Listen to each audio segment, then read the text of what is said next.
안녕하십니까. 성경 인물과 함께하는 치유 여정 9번째입니다. 지난 한 주간은 잘 보내셨는지요? 오늘은 어디로 여행을 떠나 볼까요? 다른 사람들과 좋은 관계를 맺으며 사는 법을 배울 여행지는 어디일까요? 요즘 우리는 가짜 뉴스의 홍수 속에 사는 것 같습니다. 무엇이 과연 진실일까요?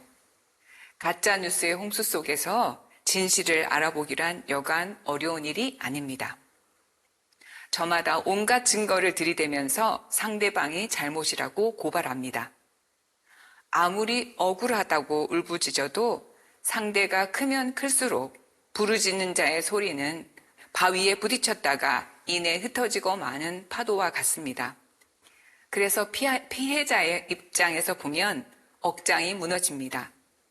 품지 않은 생각을 품었다고 하고 하지 않은 행동을 했다고 고발하며 있지도 않았던 것을 있었던 것으로 기정사실화하면 무엇을 할 수 있을까요? 대응하면 대응할수록 더 올가미에 걸려드는 것 같을 때 이 올무를 끊어내는 방법은 무엇일까요? 성경에도 이런 피해자가 있었을까요? 성경의 인물들 가운데에는 부당한 고발을 받아서 억울하고 그래서 울분에 찬 경험을 했던 이들이 많이 있습니다. 그들은 이런 상황을 어떻게 직면하고 받아들였을까요? 그래서 오늘 우리는 사울을 죽이려 한다는 부당한 의심을 받았던 다윗에 대해서 한번 살펴보고자 합니다.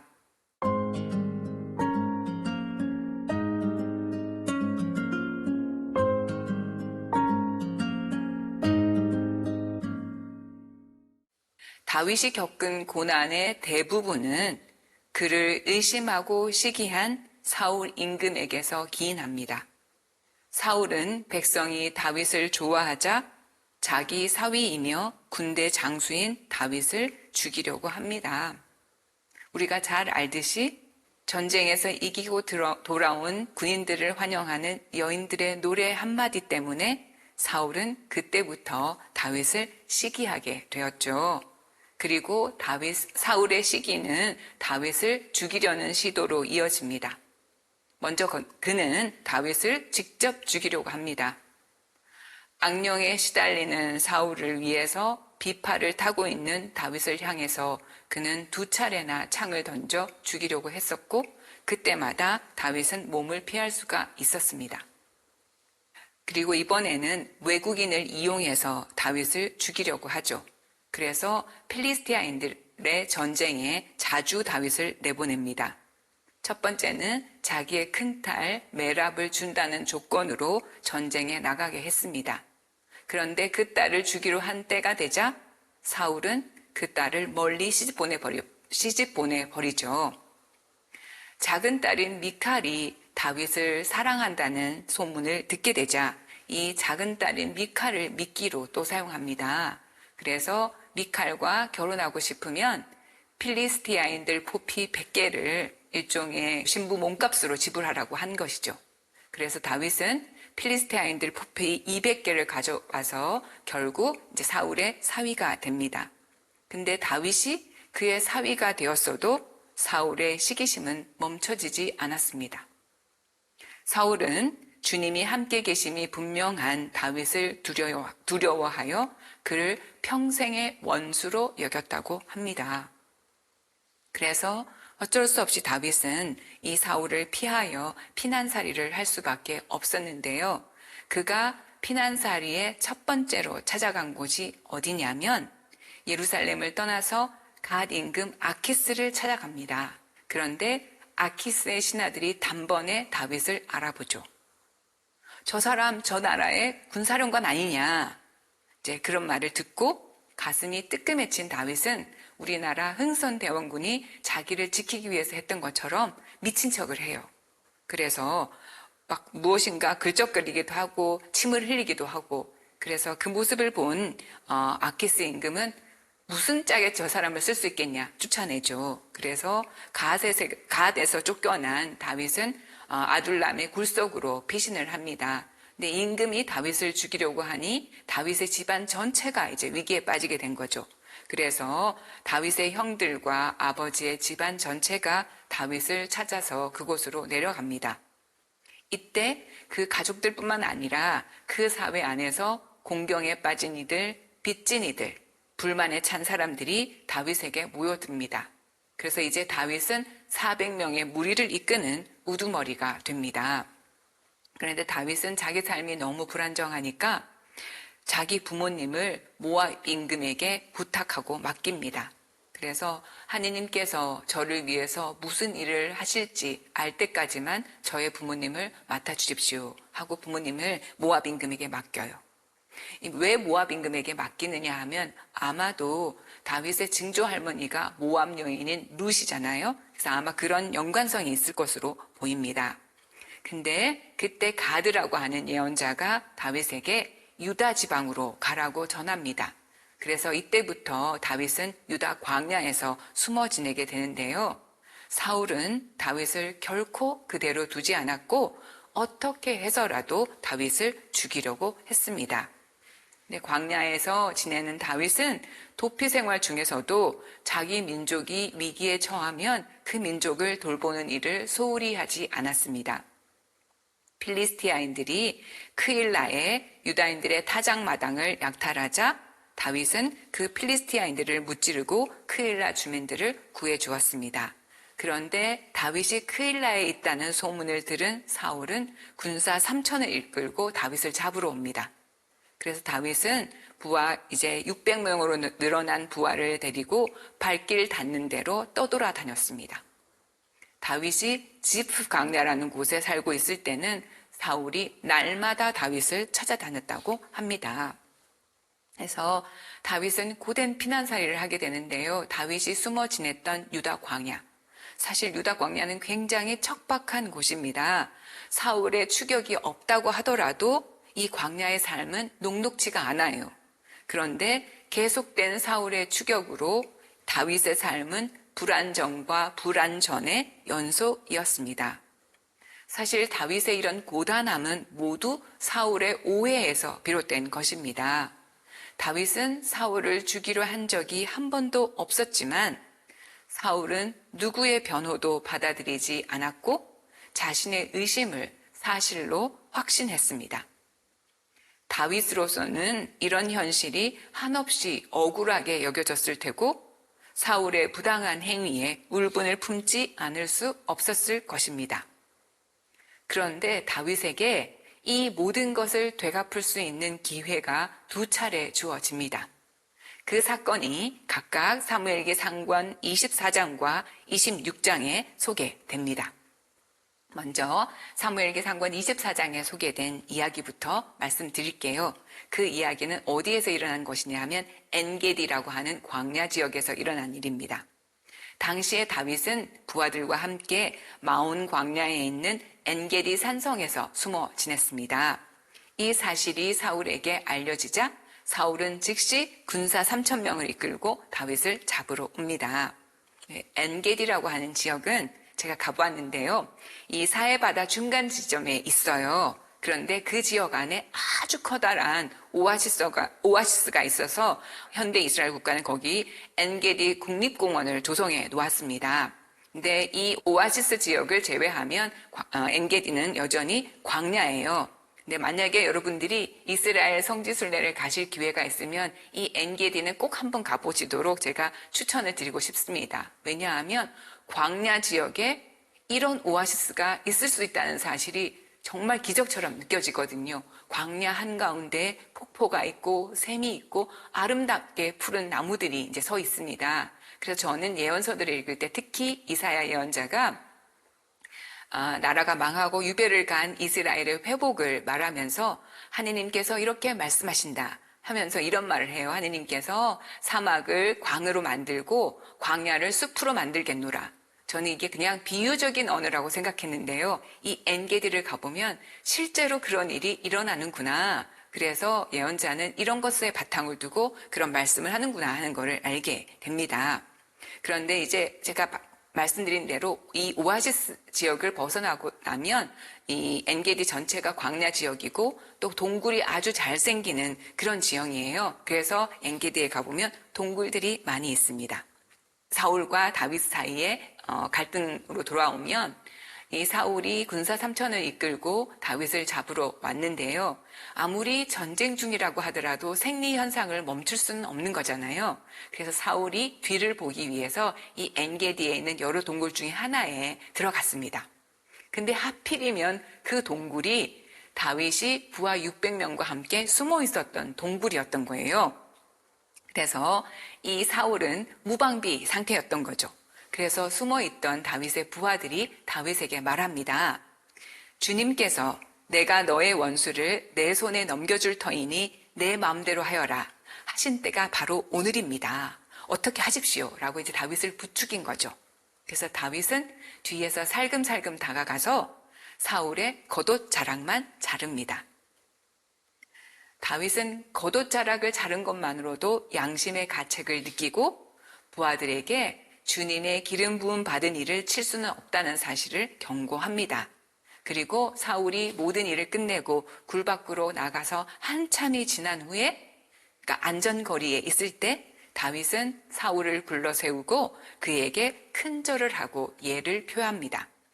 그리고는 사울에게 이렇게 말합니다. 어찌하여 임금님께서는 다윗이 임금을 해치려 한다 하고 말하는 사람의 소리를 고지 들으십니까? 바로 오늘 임금님의 눈으로 확인해 보십시오. 오늘 주님께서는 동굴에서 임금님을 제 손에 넘겨주셨습니다. 임금님을 죽이라고 말하는 사람도 있었지만 저는 그분은 주님의 기름 부음 받으니니 나는 죽은에게 결코 손을 대지 않겠다고 다짐하면서 임금님의 목숨을 살려드렸습니다. 그리고는 사울의 겉옷자락을 보여줘요. 그리고는 아버님 잘 보십시오. 여기 제 손에 아버님의 겉옷자락이 있습니다. 저는 겉옷자락만 자르고 임금님을 죽이지 않았습니다. 그러니 저에게 임금님을 해치거나 배반할 뜻이 없다는 것을 알아주시고 살펴주십시오. 제가 임금님께 죄 짓지 않았는데도 임금님께서는 제 목숨을 빼앗으려고 찾아다니십니다. 주님께서 저와 임금님 사이를 판가름하시어 제가 임금님께 당하는 이 억울함을 풀어주셨으면 좋겠습니다. 그러나 제 손으로는 임금님을 해치지 않겠습니다. 이 이야기를 듣고 사울은 큰 소리로 웁니다. 그리고는 이렇게 다윗에게 말하죠. 내가 너를 나쁘게 대하였는데도 너는 나를 좋게 대하였다. 주님께서 나를 내 손에 넘겨주셨는데 너는 나를 죽이지 않았으니 내가 얼마나 나에게 잘해주었는지 오늘 보여준 것이다. 누가 자기 원수를 찾아놓고 무사히 제 갈 길로 돌려보내겠느냐. 다윗의 놀라운 관용을 체험한 사울은 다윗이야말로 임금이 될 사람이라고 고백하면서 자기 집안을 저버리지 말아달라고 부탁을 합니다. 다윗은 그렇게 하겠다고 맹세합니다. 그래서 사울은 자기 궁으로 돌아갔고 다윗과 그 부하들은 자기들의 산성으로 돌아갔습니다. 이것으로 갈등은 해소되었을까요? 불행하게도 사울의 불신은 진행형이었습니다. 그는 다윗이 없는 틈을 타서 다윗의 아내인 미칼을 딴 사람에게 주어버렸습니다. 마치 다윗이 죽은 사람이나 된 듯이 취급한 것이죠. 그리고 지프 강야의 사람들이 다윗이 자기네 쪽에 있다고 제보를 하자 즉시 다시 군사 3천을 이끌고 하킬라 언덕에 와서 진을 쳤습니다. 사울의 출정에 대한 제보를 들은 다윗은 믿기지가 않았습니다. 그렇게 쉽게 약속을 저버리고 불신을 버리지 못하는 사울이 믿기지 않았기 때문에 그가 정말 출정한 것인지를 확인합니다.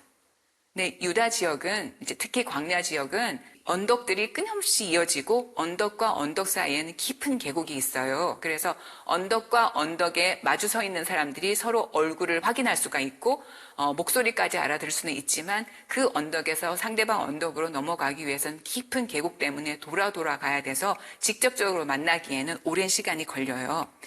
다윗은 이 광야의 이런 특성을 잘 알고 있죠. 그래서 먼저 다윗은 이 사울이 진을 치고 있는 하킬라 언덕을 확인해 둡니다. 그리고 한밤중에 자기 부하인 아비사이를 데리고 이 사울의 진영에 들어가죠.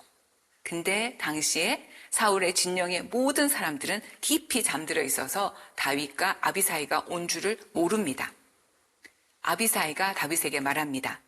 하느님께서 오늘 원수를 장군님 손에 넘기셨으니 이 창으로 그를 단번에 땅에 박아 놓겠습니다. 2번 찌를 것도 없습니다. 근데 다윗은 아비사이를 만류합니다. 그분을 해쳐서는 안 된다. 누가 감히 주님의 기름 부음 받은 이에게 손을 대고도 벌받지 않을 수 있겠느냐. 주님께서 그분을 치실 것이다. 자기 때에 돌아가시거나 싸움터에 내려가 사라지실 것이다. 그래서 다윗은 사울의 창과 물병만 가지고 진영을 빠져나옵니다. 주님께서 깊은 잠을 내리시어 다윗이 사울 진영을 떠날 때까지 아무도 보지도 알아차지도 깨지도 않았습니다. 여기에서 깊은 잠을 나타내는 히브리어 단어가 달데마라고 하는 단어인데요. 이 단어는 창세기에도 나온 단어예요. 언제 나온 단어냐 하면 하느님께서 아담을 잠들게 하시고 갈비뼈를 빼내서 하와를 만드실 때 이 아담이 깊은 잠에 빠졌다는 것과 같은 이제 단어인 거죠. 이 정도로 이제 사울 진영 전체가 주님에 의해서 깊은 잠에 빠졌던 것이죠. 그래서 다윗은 사울의 창과 물병을 가지고 사울 진영 맞은편에 있는 산꼭대기에 이르러서 거기에서 암넬을 깨웁니다. 암넬은 사울의 군사령관이에요. 그래서 암넬을 깨워서 임금을 제대로 보호하지 못한 잘못을 꾸짖습니다. 그리고는 다윗이 이렇게 다시 한번 항변을 합니다. 어찌하여 주군께서는 이 종을 뒤쫓으십니까? 제가 무슨 짓을 했다는 말입니까? 제 손으로 지은 죄악이 도대체 무엇입니까? 하느님께서 임금님을 부추겨 저를 추격하시는 것이라면 기꺼이 제물이 되겠습니다. 사람이 그렇게 하는 것이라면 그들은 저주받아야 합니다. 오늘 나를 내쫓아 주님의 상속재산을 누리는 대신 다른 민족들의 신들을 섬기라고 하는 까닭입니다. 이게 무슨 말이냐면요. 사울이 이렇게 계속해서 다윗을 쫓아다니면 결국 다윗은 유다 지방을 떠나서 이방인들 지역에 갈 수밖에 없고 이방인들 지역에 가면 그쪽 사람들이 섬기는 신을 섬겨야 하기 때문인 거죠. 그래서 왜 이토록 나를 이 나라에서 쫓아내어서 하느님이 아니라 다른 신들을 섬기게 만드느냐라고 따져 묻는 것입니다. 그리고는 왜 자곳에 쫓듯이 벼룩 한 마리를 찾아 나서시는가라고 말합니다. 여기서 자곳에는 우리나라의 꿩보다 조금 작은 새예요. 그래서 그들이 사냥해서 먹던 그런 새를 말하는 거죠. 그래서 사울이 자기 잘못을 시인합니다. 내가 잘못했다. 내 아들 다윗아 돌아오너라. 내가 오늘 내 목숨을 소중하게 보아주었으니 내가 다시는 너에게 해를 끼치지 않겠다.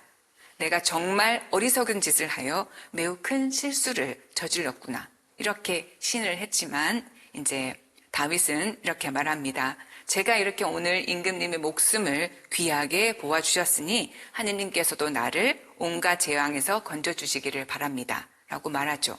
그래서 사울은 다윗에게 복을 빌어주고 귀환합니다. 그러니까 다윗도 제 갈 길을 갔고 사울도 제자리로 돌아갔습니다. 그리고 이것이 사울과 다윗의 마지막 만남입니다. 결국 다윗은 두 번째로 갓 임금 아키스에게 피신하게 됩니다. 사울로부터 목숨을 건지기 위해서 이런 선택을 한 것이죠. 그래서 다윗이 갓으로 달아났다는 소식을 전해 듣고 사울은 이제 다시는 다윗을 찾지 않았습니다. 자, 다윗에게는 이처럼 오랜 시간을 단번에 끝낼 수 있는 두 번의 기회가 주어졌죠. 그리고 둘 다 하느님께서 이 기회를 마련해 주셨다고 얼마든지 여길 수 있는 상황이었습니다. 사울만 죽으면 다윗의 시련은 끝나고 다시 안정된 삶을 살 수 있었을 것입니다. 그러나 다윗은 이 기회를 취하지 않았습니다. 자기가 당한 폭력을 폭력으로 되갚으려 하지 않았습니다. 사울이 그가 겪는 모든 고초의 원인이었지만 그를 주님께서 선택하신 군주로 여기고 존중하였습니다. 그렇다면 다윗은 왜 스스로 정의의 심판관이 되려 하지 않았을까요?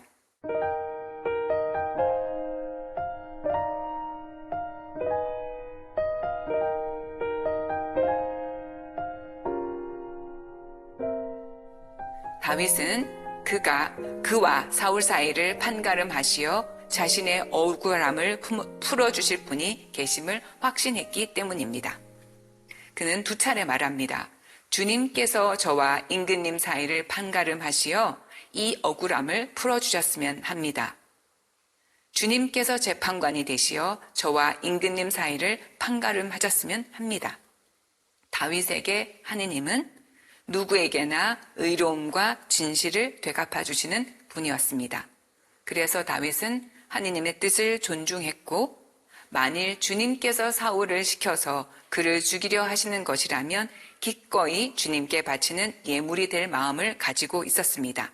그러나 이 시련이 사람에게서 오는 것이라면 이건 역시 주님께서 해결하실 것임을 굳게 믿었기 때문에 사건의 집행을 하느님께 맡길 수 있었습니다. 다윗은 악에 협력하지도 굴복하지도 않았습니다. 그는 홀로 악에 맞서지 않고 진실을 아시는 주님께 온전히 의탁하면서 자기가 걸어가야 할 길을 갔습니다. 하느님은 그의 송사를 결국 해결해 주셨습니다. 그래서 시편 저자도 시편의 한 시인도 이렇게 말합니다. 주님께서 나를 위하시니 나는 두렵지 않네. 사람이 나에게 무엇을 할 수 있으랴. 그래서 오늘 부당하게 의심받고 억울했던 다윗의 모습을 우리는 살펴보았는데요. 그 다윗의 거울에 비추어서 우리 자신의 모습을 한번 돌아보고자 합니다. 여러분들은 의심과 부당한 고발, 오해를 받았을 때 어떻게 하십니까? 혼자서 그 짐을 감당하려 하십니까? 다윗은 사울의 의심과 살해 위협을 받았을 때 어떻게 했습니까? 홀로 감당하고자 하였습니까? 혹은 정의의 심판관이 되어서 상대를 응징하려고 하였습니까?